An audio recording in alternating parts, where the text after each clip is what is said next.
What did you think of just how, after Pittsburgh started the scoring, your team picked it up from there? Yeah, it was kind of a different goal. Guy came off the bench. We tripped up our own goaltender in that situation, and they scored. But it sounds weird, but I really like the way we were playing in that first period. And even though we were down 1-0 for the first few minutes or so, but I thought what I really liked was how we skated tonight. I thought we skated very well. What, when it comes to Ryan Nugent-Hopkins' career point 600, Leon continues to score in consecutive games. Connor, I mean, what do you sort of pick out of that game that you liked the most from what you saw from the Oilers? Well, you mentioned three guys, but how about Yamamoto? How about Fogle? How about the game short put down? Yes, Puljujärvi played a great game. I thought what I really liked about the game tonight was all the contributions that we got from everybody. I'd go back to saying that, I like the way we skated. And when we're skating at that level, I think we're a tough team to handle. The goals went in, sure, but we did a lot of good things defensively as well. It was a good team effort. We're going to enjoy it for a little bit and get on the plane to Columbus and get ready for a team that won a hard-fought game in our building in overtime. New career high in goals for Connor. At this point, when you're asked about him, do you almost run out of words to describe what?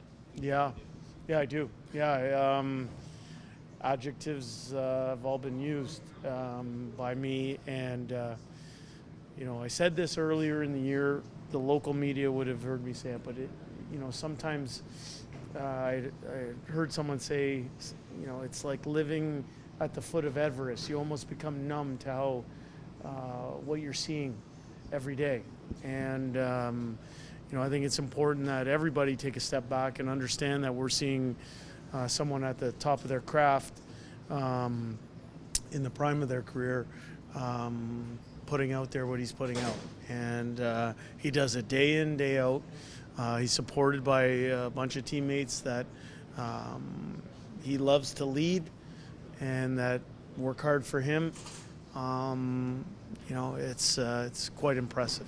The Penguins flipped Crosby and Malkin on the first and second lines about midway through the second period. Did that warrant any in-game tailoring from a defensive standpoint from you guys?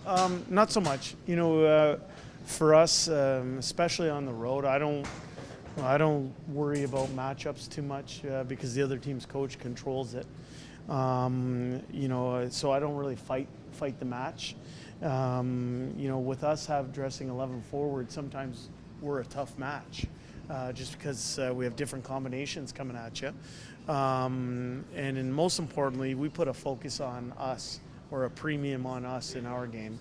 I wouldn't want to be taking people off the ice just because the other team put certain people on.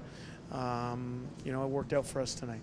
What would you say about Ryan Nugent-Hopkins? We always talk about the player. Maybe, the person is the longest-serving Oiler. Yeah, longest-serving Oiler for a reason, I might add. He's a high-end player. What a lot of people might not know about him off the ice is that he's competitive in anything that he does, whether it's playing a game of golf, playing ping pong. He's somebody who takes pride in his competition level. And I think that's what we're seeing this year is how competitive Nuge is being in all situations. I'm moving him all over the lineup. He's left wing, he's center, he's playing on first unit penalty kill, first unit power play. He's somebody that, I think got a little bit of a taste of a longer playoff run last year, and he's driven to help the team in whatever way he can make the playoffs first and then go on the long run. Were you surprised at all that his 600th point came on a low blocker side wrist shot? No, I thought it was a great shot. I thought, it was a great play. Connor set him up nicely and, posting in, that's kind of his signature. So it was a good shot and important goal at the time for us.